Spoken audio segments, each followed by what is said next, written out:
Fala, meu ilustre. Olha, antes de mais nada, eu quero pedir que você se inscreva no canal, compartilhe e comente este vídeo, ok?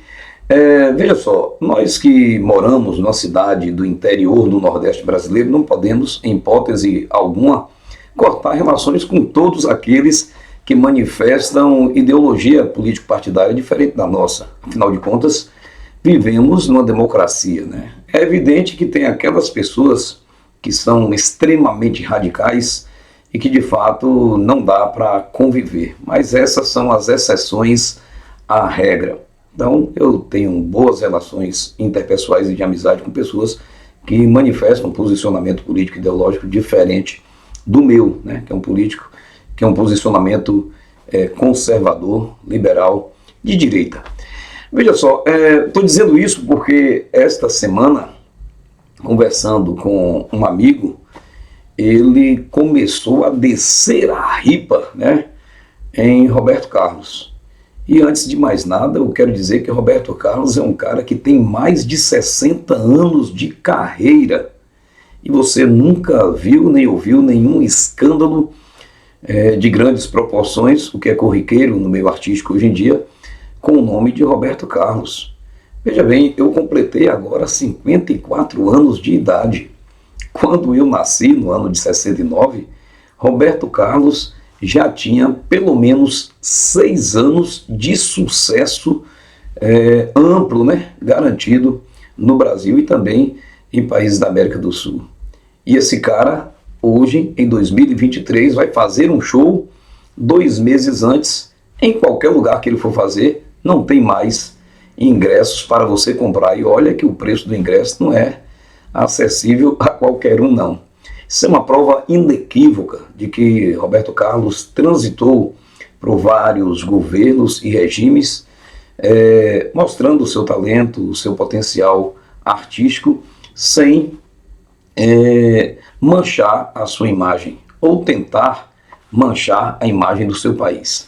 Por que eu estou dizendo isso? Esse amigo, ele veio dizer que Roberto Carlos é um maricas da história da música brasileira, assim que ele disse. Roberto Carlos é um maricas da nossa história e não deve ser chamado de rei, porque ele não se contrapôs à ditadura militar que matou muita gente, que deu sumiço em muita gente e tal. E aí essa pessoa exaltou, né, as figuras de Caetano Veloso, Gilberto Gil, Geraldo Vandré, Chico Buarque de Holanda, essa galera aí, né, Elis Regina, pessoas que têm de fato um potencial artístico, musical inquestionável. Tem o disco deles aqui, embora não me sinta motivado a ouvir essa galera mais não. Então veja bem, por que eles falam isso? Você vai ver um pouco agora da trajetória de Roberto Carlos e como que ele se inseriu dentro do contexto sociopolítico e econômico do nosso país. Passou pelo regime militar, que os radicais de extrema esquerda chamam de ditadura militar. Nós não tivemos ditadura entre o ano de 1964 e 1985, absolutamente.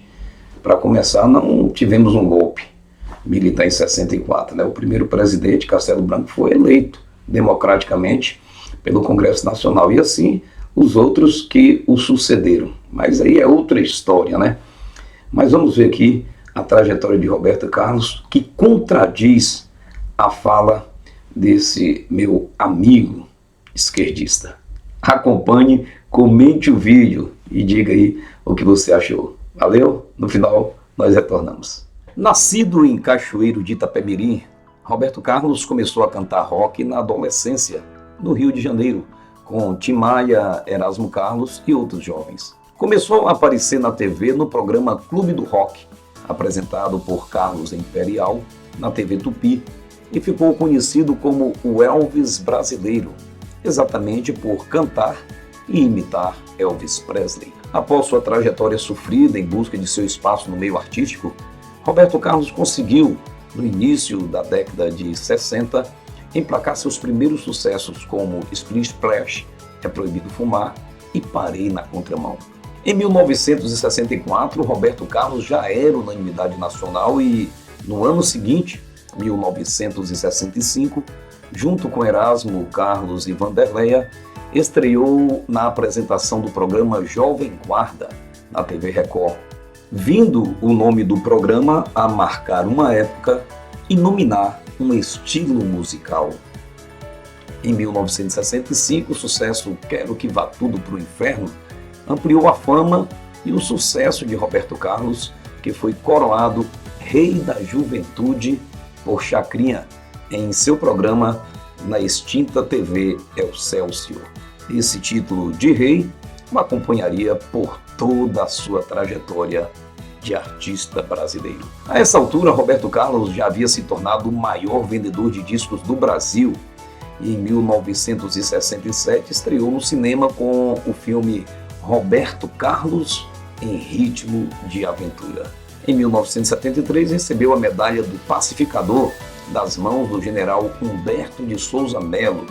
Trata-se de uma honraria concedida a quem contribuiu com o Exército. 3 anos após, uma nova homenagem, dessa vez entregue pelo próprio presidente da República, o general Ernesto Geisel. Já mais recentemente, Roberto Carlos recebeu em seu camarim, em um de seus shows, as presenças do ex-juiz Sérgio Moro e sua esposa, Sérgio Moro, que foi o responsável por comandar a operação que desvendou o maior esquema de corrupção política da história do Brasil. Na oportunidade, Roberto Carlos disse, abre aspas, é um privilégio receber nesta plateia um cara que eu admiro e respeito por tudo que ele tem feito por nós, pelo nosso país. Estou falando de Sérgio Moro. Em 2020, no governo do então presidente Jair Messias Bolsonaro, Roberto Carlos, em entrevista à imprensa, disse o seguinte, abre aspas, Bolsonaro é bom, é bem intencionado, fecha aspas. Então, nesse ponto, nós vemos aqui que aqueles que lutavam contra o regime militar, eles foram para a luta armada querendo se contrapor ao governo, porque naquela época o governo militar permitia o cidadão usar armas, né? Ao contrário de hoje, que a ditadura vigente desarmou todo o povo brasileiro, que não pode nem confrontar armadamente. Aqueles que estão presos, né, desde o dia 8 de janeiro, salva raríssimas exceções de uns baderneiros que não são patriotas, foram presos totalmente desarmados, né? Mas na época do regime militar, tanto Carlos Marighella como o Lamarca, esses morreram porque tentaram lutar contra um regime que estava trazendo progresso ao Brasil. E aqueles que sobreviveram, como Dilma Rousseff, o José Disseu, José Genuíno e tantos outros petistas aí, passaram a receber o Bolsa Ditadura, né?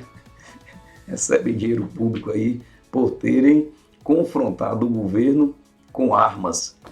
É esse o Brasil que nós vivemos. Mas vamos. Tá vendo aí, meu ilustre?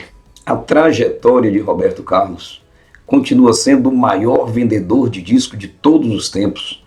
Foi chamado de rei no período da juventude, mas manteve esse título, porque de fato nenhum outro artista brasileiro em todos os tempos conseguiu superar o número de hits, né, de sucessos emplacados quanto ele, e nem gravar o tanto de discos que ele gravou.